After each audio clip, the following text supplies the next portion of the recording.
एक समय कबीर परमात्मा जी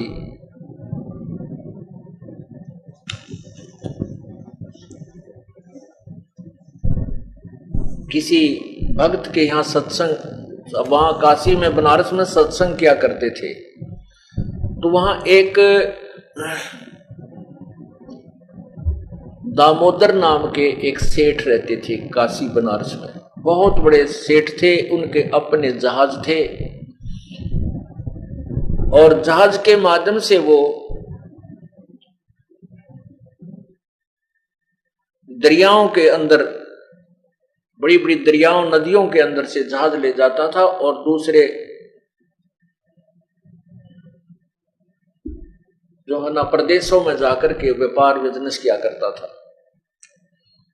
वो बहुत ही धार्मिक व्यक्ति था, भगवान श्री राम श्री कृष्ण का पक्का पुजारी था। उसकी पत्नी धर्मवती, वो भी बहुत ही श्रद्धालु थी, परमात्मा की चाहने वाली थी।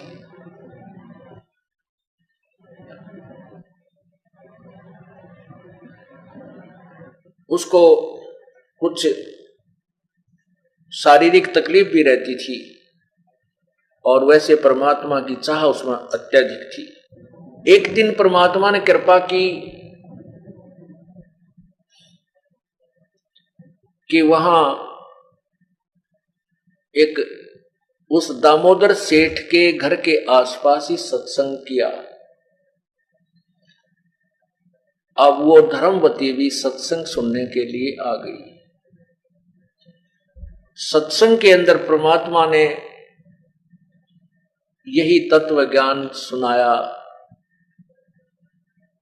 अब वो धर्मवती जो थी बहुत पुजारिन थी, अन्य आन उपासना भी बहुत करती थी, लेकिन बुद्धिमान बहुत थी।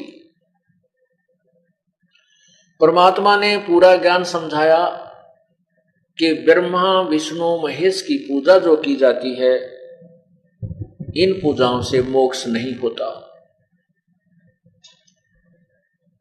और भी आत्म ज्ञान समझाया और भक्ति के मार्ग में चेतावनी दी। क्या कहा? सत्संग में बताया,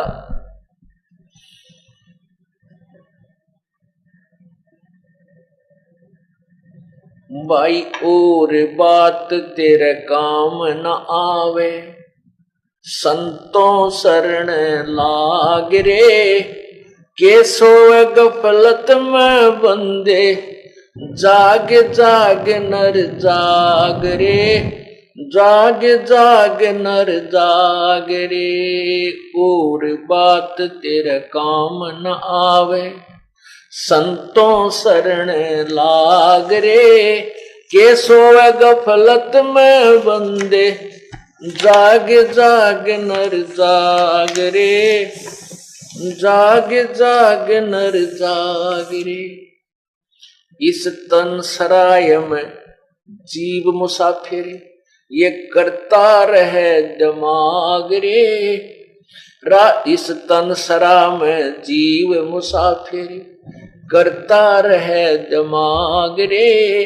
रात बसेरा कर ले डेरा, चले सवेरा त्याग रे, चले सवेरा त्याग रे। और बात तेरे काम न आवे, संतों शरण लाग रे, के सोए गफलत में बंदे, जाग जाग नर जाग रे, जाग जाग नर जाग रे। इस तन सराय में जीव मुसाफिर, करता रहे दिमाग रे। तन सराय में जीव मुसाफिर, करता रहे दिमाग रे। रात बसेरा कर ले डेरा, चलो सवेरा त्याग रे, चले सवेरा त्याग रे। और बात तेरे काम न आवे, संतों शरण लाग रे, के सोवे गफलत में बंदे, जाग जाग नर जाग रे, जाग जाग नर जाग रे। उमदा चोला बना अनमोला, ये लगे दाग पे दाग रे, उमदा चोला बना अनमोला। लगे दाग पे दाग रे, 2 दिन की गुजरान जगत में, क्यों जले बिरानी आग रे, जले बिरानी आग रे। और बात तेरे काम न आवे, संतों शरण लाग रे। के सोवे गफलत में बंदे, जाग जाग नर जाग रे, जाग जाग नर जाग रे। भाई को बद कांचड़ी चढ़री चित पे, तू ओया मनुष्य से नाग रे। को बद कांचड़ी चढ़री चित पे, तू होया मनुष्य से नाग रे। सूझ नहीं सजन सुख सागर, बिना प्रेम बैराग रे, बिना प्रेम बैराग रे। और बात तेरे काम न आवे, संतों शरण लाग रे। के सोवे गफलत में बंदे, जाग जाग नर जाग रे, जाग जाग नर जाग रे। भाई हर सुमर सो हंस कवावे, ये कामी करो दी कागरे। हर सुमर सो हंस कवावे, कामी करो दी कागरे। बोरा न भर में विष के बन में, चल बेगमपुर बाग रे, चल बेगमपुर बाग रे। और बात तेरे काम न आवे, संतों शरण लाग रे। के सोवे गफलत में बंदे, जाग जाग नर जाग रे, जाग जाग नर जाग रे। भाई शब्द सैन सतगुरु की पहचानी, पाया अटल सुहाग रे। शब्द सैन सतगुरु की पहचानी, पाया अटल सुहाग रे। नतानंद महबूब गुमानी, वो परगट पूर्ण बाग रे, परगट पूर्ण बाग रे। और बात तेरे काम न आवे, संतों शरण लाग रे। के सोवे गफलत में बंदे, जाग जाग नर जाग रे, जाग जाग नर जाग रे। सत्संग के अंदर बताया कि गुरु बिन माला फेरते, गुरु बिन देते दान। गुरु बिन दोनों निष्फल हैं, चाहे पूछो वेद पुराण। कबीर साहब समझा रहे हैं सत्संग में, कबीर गुरु के बिना, गर्भ योगेश्वर गुरु बिना, वो लग गया हर की सेव। कह कबीर बैकुंठ ते भाई, फेर दिया सुखदेव। परमात्मा समझा रहे हैं उस दिन सत्संग के अंदर, तत्व ज्ञान के आधार से भिन्न भिन्न कहानी सुनाई कि ब्रह्मा विष्णु महेश की साधना से केवल स्वर्ग प्राप्ति होती है, और स्वर्ग प्राप्ति करके ये प्राणी फिर वापस 84 लाख योनियों में भ्रमता रहता है, पूर्ण मोक्ष नहीं होता। पूर्ण ज्ञान समझाया, सृष्टि रचना सुनाई, और फिर कहा कि साधना भी जो की जाती है वह गुरु के बिना, वो भी गुरु पूर्ण हो। गुरु के बिना मोक्ष नहीं हो सकता।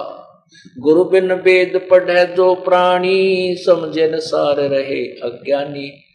गुरु बिन काहु न पाया ज्ञान, जो थो था वो छड़े किसाना। गुरु गर्भ योगेश्वर गुरु बिना, जो माँ के गर्भ में उसको ये ज्ञान हो गया था सुखदेव को कि भक्ति बिना गुजारा नहीं प्राणी का। 12 वर्ष तक माँ के गर्भ से, पेट से बाहर नहीं आया। 12 वर्ष के बाद जब बाहर आया तो उठकर घर से भाग लिया, माता पिता को दर्शन भी नहीं दिए, अपनी और नाल कमर पर डालकर भाग लिया। वो आगे जाकर अपने आप पर काट पीट कर और नाल और भक्ति में लग गया। और पूर्व जन्म की साधना के कारण उसके अंदर इतनी प्रेरणा थी, और उसी कारण से स्वर्ग में, वैकुंठ में, भगवान विष्णु के लोक में चला गया। उसका गुरु नहीं था कोई भी, इसलिए सुखदेव ऋषि को भी वैकुंठ से स्वर्ग से वापस भेज दिया गया। फिर राजा जनक गुरु किए, फिर कीनी हर की सेव, कह कबीर वैकुंठ में उल्ट मिले सुखदेव। फिर गुरु राजा जनक से गुरु उपदेश लेकर के उस सुखदेव ऋषि ने फिर भगवान की साधना की, तो फिर वो स्वर्ग में चला गया। और भी बहुत सी कथाएं सुनाई। तो वो धर्मवती जो दामोदर सेठ की पत्नी थी, वो गई तई थी चल संता के सत्संग सुन लिया करते हैं, और उसने तो ऐसा सुना उसकी तो जो ना अंदर से आत्मा जबरदस्त जागेगी। और उसने सोचा कि मैं जो पूजाएं कर रही हूं ये तो बिल्कुल व्यर्थ है, और साथ में गुरु के बिना साधना तो बिल्कुल गलत होती है। अब वो इतनी अपने पति की इतनी वफादार थी कि उनकी आज्ञा के बिना कोई भी कार्य नहीं करती थी।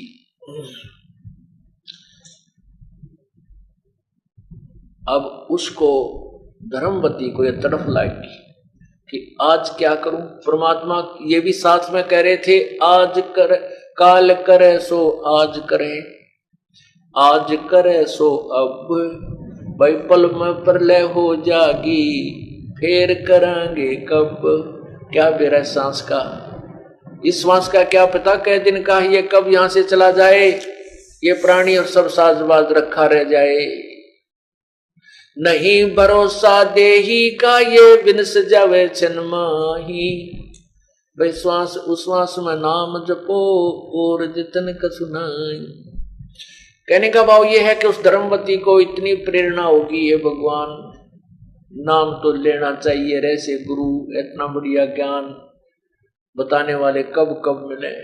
उधर से उसके साथ धर्म संकट खड़ा हो गया कि मैंने पति की आज्ञा नहीं ली और बात बिगड़ गई और नाम लेना चाहती हूँ। तो उसने अपनी सहेली से कहा कि बहन जो परमात्मा कबीर जी की शिष्या थी, कहने लगी मैं तो नाम लेना चाहती हूँ, पर मेरे सामने एक समस्या आ गई। क्या कि मैंने अपने पति से पूछा नहीं, आज्ञा नहीं ले रखी, कहीं वो मेरे से नाराज हो जाए। मैं कोई ऐसा कार्य नहीं करती जिससे मेरे पति की आत्मा दुख पावे। तो वो बहन बोली चलो गुरुदेव के पास चलते हैं, जैसा जो समाधान वही बताएंगे। तो दोनों जनी वहां गुरुजी बैठे थे सत्संग के उपरांत। तो कहने लगी बस धर्मवती सेठानी ने कहा कि हे गुरुदेव, हे महाराज जी, आपके ज्ञान को सुनकर मैं गदगद हो गई हूँ और मैंने गुरु नहीं बना रखा, मैं आपको गुरु बनाना चाहती हूँ। परमात्मा बोले बेटी फिर ना उपदेश ले, इसमें देरी क्यों कर रही है कि मेरे सामने एक धर्म संकट खड़ा हो गया। हे प्रभु आप ही उसका समाधान करो, एक समस्या है। परमात्मा ने कहा क्या समस्या है बताओ। कि मैं कोई भी आज तक मैंने कोई काम ऐसा नहीं किया है तो अपने पति की आज्ञा ना ली हो। मेरे पति दूर देश गए हुए हैं और वो ना मेरा महीने माह में, 2 महीने माह में, 6 महीने माह में, और आपके ज्ञान से मैं इतनी तड़फ गई हूं कि मैं एक दिन भी नहीं छोड़ना चाहती। सांस का कोई भरोसा नहीं। हमारे रिश्तेदारी में ऐसे उसको पता था कि ऐसे व्यक्ति, युवा व्यक्ति अचानक मर गए, कई मौत हो चुकी है, वो इस चीज से डरी हुई थी। तो मैं क्या करूं भगवान। परमात्मा ने कहा बेटी ये आत्म कल्याण का मामला है, ये कोई सांसारिक व्यवहार का काम नहीं, मामला नहीं है। जो भी संसारिक कार्य हैं अपने पति की आज्ञा लो और बोल बतला के काम करो, घर में शांति बनी रहेगी। और आत्म कल्याण के मार्ग में कोई किसी से सलाह लेने की आवश्यकता नहीं है। आपका और सेठ जी का जितना भी संयोग है उसके बाद आपका रास्ता अलग है, उसका रास्ता अलग है। यदि भक्ति नहीं करेगी तो 84 लाख योनियों में आपने दंड भोगने होंगे। तो उसको ये बात समझ में आ गई, हे प्रभु मैं नाम अवश्य लेना चाहती हूँ। और आपने ये बात स्पष्ट कर दी कि आत्म कल्याण के मार्ग में किसी की सलाह की जरूरत नहीं है। अपने जीवन का स्वयं जिम्मेवार होता है प्राणी। और अपने पति को भी समझाना, भला मानस बताती है तो वो भी हो सकता है तेरे साथ ही भक्ति परमात्मा का साधना करने लग जाए। तो उसने कहा ठीक है गुरुदेव, मेरी लज्जा रखना, मेरा पति मेरे से नाराज ना हो। उस भक्तमती धर्मवती ने परमात्मा से उपदेश ले लिया और कुछ दिनों के बाद वो सेठ जी वापस आ गए और उस दिन भी रात्रि का सत्संग था उसी पड़ोस में, धर्मवती के बिल्कुल साथ में ही सत्संग था, थोड़ी सी दूरी पे। अब वो धर्मवती बहुत समझदार थी, उसने सोचा आज मैं अपने पति से प्रार्थना करूंगी। जब वो खाना खाने लगा, सेठ जी ने खाना जब खा लिया, तब धर्मवती ने कहा जी मेरे से एक गलती बन गई, आप मुझे क्षमा कर देना। अब वो दामोदर सेठ कहने लगा कि मेरी पत्नी पर मुझे पूर्ण विश्वास है कि वो ऐसी गलती नहीं कर सकती जिसको मैं क्षमा ना कर सकूं। अब जी मेरे पर बहुत गलती बन गई, आप माफ कर देना। अब कोई बात नहीं, बताओ क्या गलती बन गई? कि मैंने आज तक कोई भी कार्य आपकी आज्ञा के बिना नहीं किया था, परंतु यहां पड़ोस में एक सत्संग हो रहा था और मैं सत्संग सुनने चली गई उस सहेली के साथ, और महाराज जी ने ऐसी बढ़िया बढ़िया बातें बनाई। महाराज मेरा तो नाम लेने को दिल कर गया, मैंने गुरु बना लिया, आपसे पूछ नहीं सकी। तो दामोदर सेठ परमात्मा कहते हैं ऐसे बुद्धि बदलता है प्रभु अपने बच्चों के लिए। तो दामोदर सेठ ने एकदम कहा कि या के गलती, हमने तन्ने सुना है गुरु बिन मोक्ष नहीं होता। आपने तो बहुत अच्छा, आपके बड़े अच्छे भाग हैं, आपने गुरु बना लिया। यह कौन सी गलती, इसमें के पूछने की बात थी, कौन सी इसमें आपने गलत कर दिया। अब 100 शुक्र मनाए उस प्यारी आत्मा ने अपने परमात्मा के, परमात्मा आपने बड़ी दया करी, आपत्ति टाल दी मेरी सारी ये। फिर उसने सोचा कि ये लोग ऐसे ही होते हैं, कोई कुछ कहेगा क्योंकि ये बाहर ज्यादा रहता है, और किसी ने इसके कान में फूंक मार दी कि तेरी पत्नी रात को ऐसे करती है, वहां जाती है, तो कहीं ये हमारे गृहस्थ जीवन में कोई बाधा ना बन जाए। और ये ऐसा भक्त है, एक बार अपनी आंखें देख लेगा उस सत्संग में जाकर के, फिर ये किसी की नहीं सुनता, तो सारा संसार कुछ कहता रहे नहीं सुनेगा। तो उसने मन में सोची कि एक बार सेठ जी को वो सत्संग स्थल दिखा दूं, गुरु जी क्या क्या बात बताते हैं, हम बहन भाई वहां सत्संग में जाते हैं तो किस प्रकार रहते हैं, कैसी हमारी क्रियाएं हैं। तो उसने कहा जी आज ना गुरु जी का यही सत्संग है, थोड़ी सी दूरी पे है, और मेरी सहेली चलेगी। मैंने उसको कहा बहन मैं तो अभी डट के आऊंगी, सेठ जी आगे खाना खुना खिलाऊंगी, और वो चलेगी, मैं अकेली रहेगी, आप मेरे साथ सत्संग में चलोगे। और बहुत दिन में सत्संग इधर आस पास हुआ है, और मैंने कह दिया गुरु जी से मैं आऊंगी जी, इधर से आप आ गए, आप मेरे साथ सत्संग में चलो। अब सेठ बोला भगतमती मैं तो थका पड़ा हूं, लंबे सफर से आया हूं, मैं चलते पड़ूंगा, फिर वहां जाते मुझे नींद आवेगी और फिर सत्संग में सोना अच्छा नहीं लगता। सेठानी ने सोची, चल जीभ सीधा दाबी, कहने लगी जी आप नो करियो, पीछे सी बैठ जाइयो, नींद आओ तो लौट जियो, कोई गुरु जी कुछ ना कहते, पाछे अगर कोई आंख दुखी बीमार होता बाहर पिछले साइड में विश्राम कर लेता है। कहने का भाव ये है, सेठानी ने उस भगत आत्मा को तैयार कर दिया और दोनों जने सत्संग में आ गए। अब सत्संग में जब आए तो बैठ गए और सत्संग प्रारंभ हो गया। अब परमात्मा ने बताया कि ये सौदा फिर नाही संतो यो सौदा फिर नाही, ये लोहे जैसा ताव जाते काया देश राही।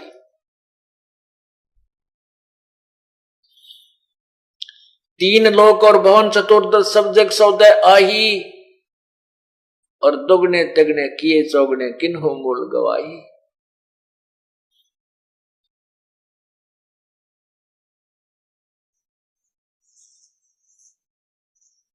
ये सौदा फिर नाही संतो यो सौदा फिर नाही।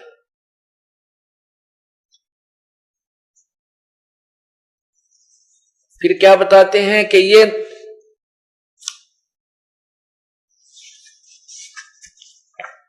पंडा फूटे लेखा हो लेखा दरगाह माही।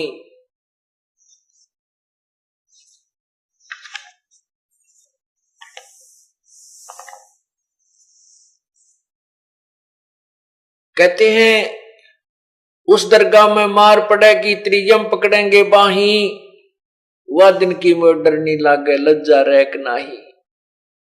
नर नारायण दे ही पाके तू फेर तुरासी जाही, और जा सतगुरु की मैं बलिहारी जो जामन मरण मिटाही। फिर कहते हैं कुल परिवार तेरा सकल कबीला मसलत एक ठहराई, बांध पिंजड़ी आगे धर लिया मरकट को ले जाई। अग्नि लगा दिया जद लंबा फूक दिया उस ठाई, वेद बांध फिर पंडित आवे गुरु जी आए पाछे गरुड़ पढ़ाई। नरसेती तू पसवा की जय गद्दा बैल बनाई, ये 56 भोग कहा मन बोरे की कुरडी सरने जाई।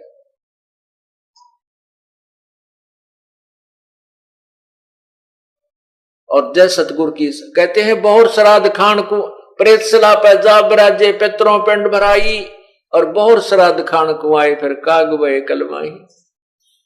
जय सतगुरु की संगत करते तेरे सकल कर्म मिट कट जाई, अमरपुरी पर आसन होते जहां धूप ना छाई।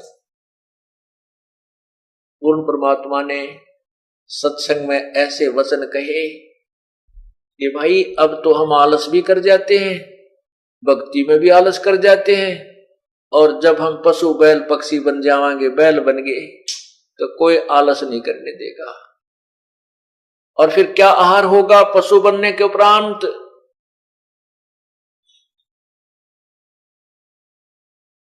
ये 56 भोग कहां मन बोड़े, कहां कित कुरडी चरने जाई। आज मनुष्य भूख लगती है, दूध पी ले, फल खा ले, रोटी खावे, समय पर पानी पी ले, चाय पी ले, अरे एक राम नाम के बिना भाई फिर पशु बन जाएंगे।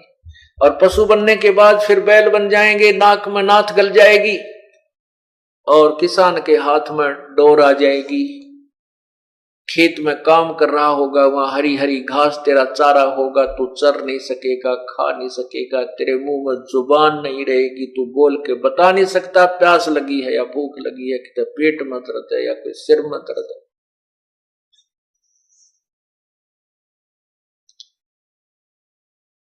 अब सेठ जी को कहा नींद आवे थी पुण्यात्मा का, उसके कहते कलेजा धड़कन लग गया, दिल की धड़कन बढ़ गई, तरह गजब हो गया, या तो बहुत बूढ़ी बनेगी। क्योंकि पुण्यात्माओं प्रत्येक व्यक्ति जो पूर्व संस्कारी होते हैं साधना अवश्य करते रहते हैं। और सेठ जी श्री राम श्री कृष्ण और देवी देवताओं का बहुत जबरदस्त पुजारी था। उसने जहाज के एक पूरे कक्ष में सभी देवताओं की मूर्तियां सजा रखी थी, सबकी जो तगड़ी पूजा करता था, आरती उरती करता था, क्यों सफर लंबा होता था, जाते आते भी खूब टाइम लग जाता, और फिर वहां भी अपने व्यापार बिजनेस करते समय भी जहाज में आकर विश्राम करता था, तब भी अपनी उसमें खूब पूजा, सारी मूर्ति राम की, कृष्ण की, सभी देवताओं की, देवी की, ब्रह्मा विष्णु महेश की, सबकी ला रहा था, लगा रखी।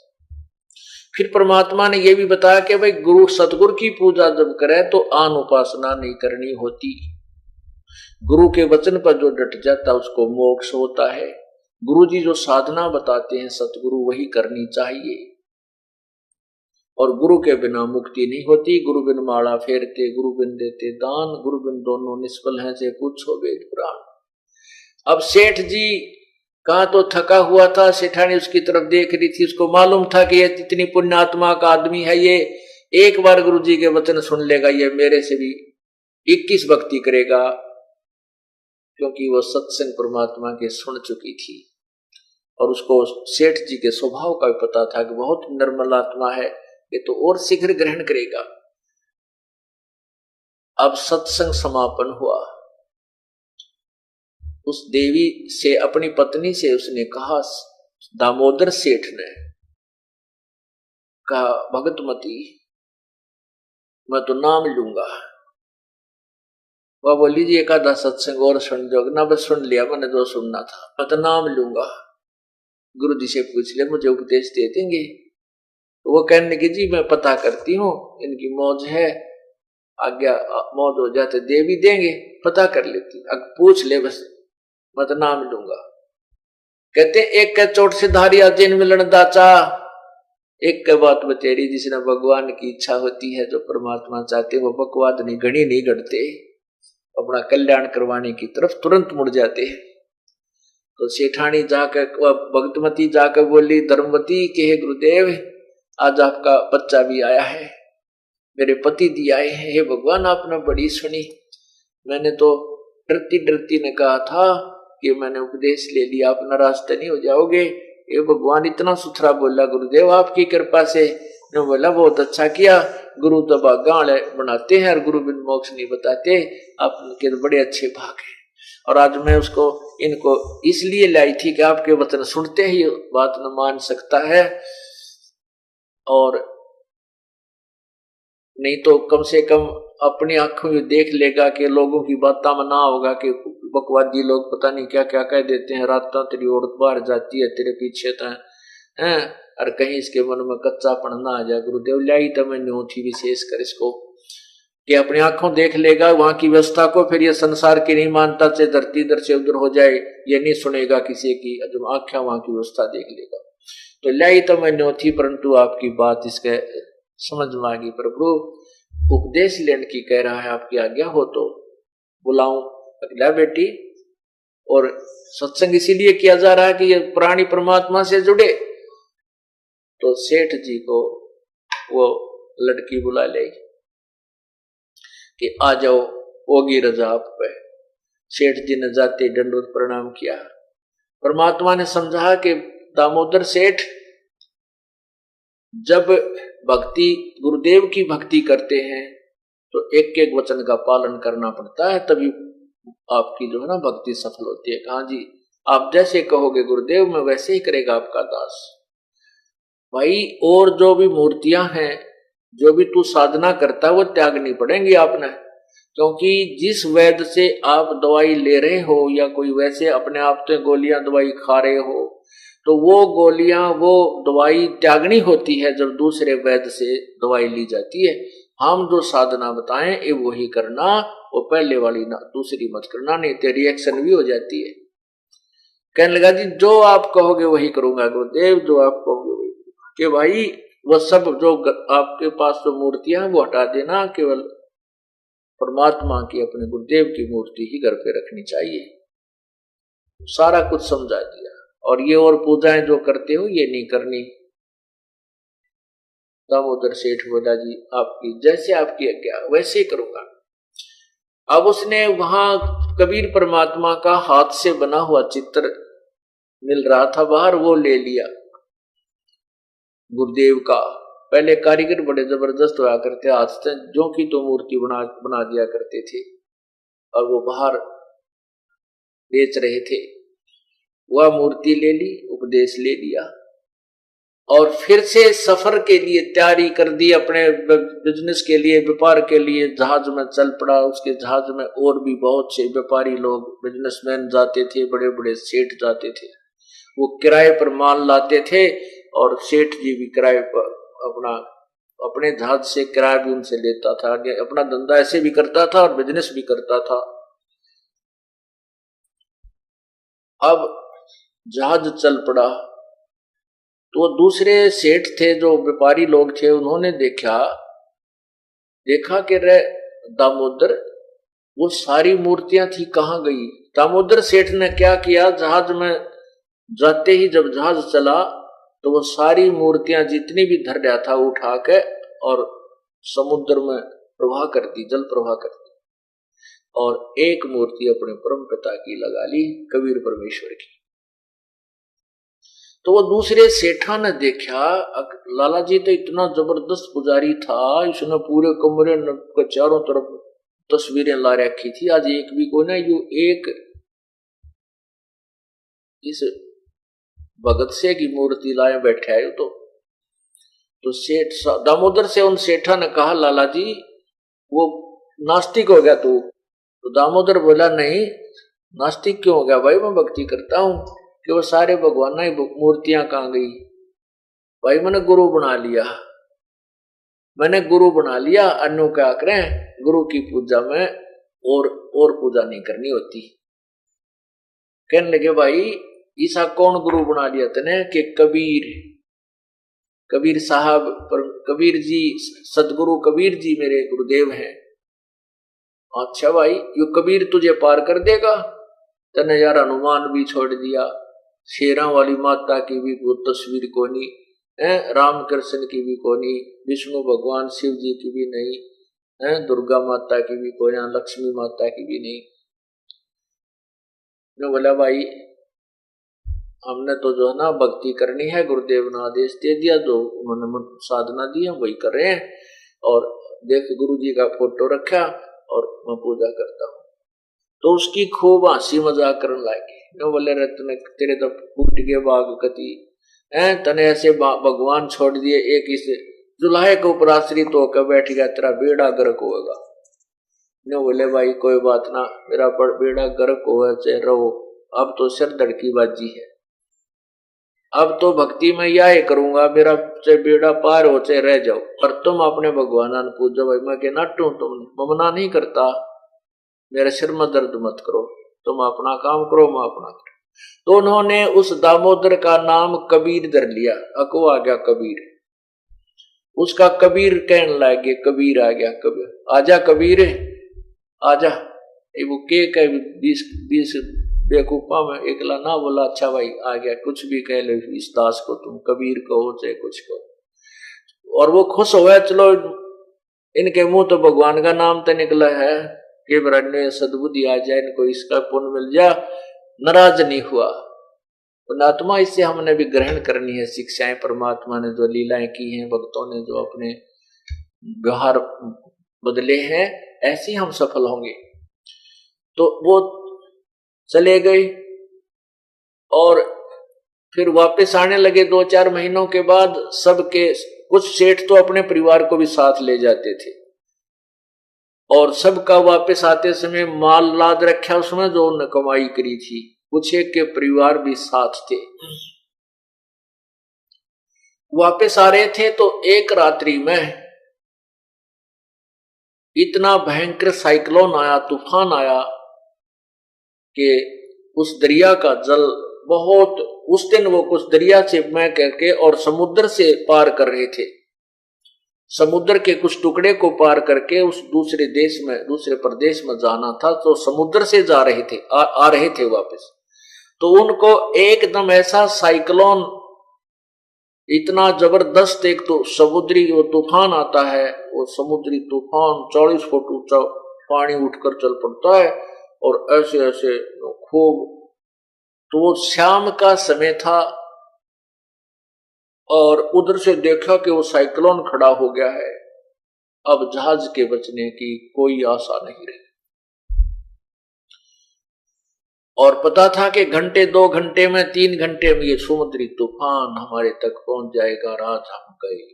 और उधर से वो जहाज ऐसे ऐसे हिलने लगा, वो जो तूफान की जो लहर चल ही रही थी, अभी आया नहीं था।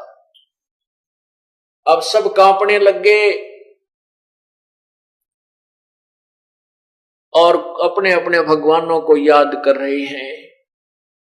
और दामोदर सेठ ऐसे अपना कमर लाए बैठा है,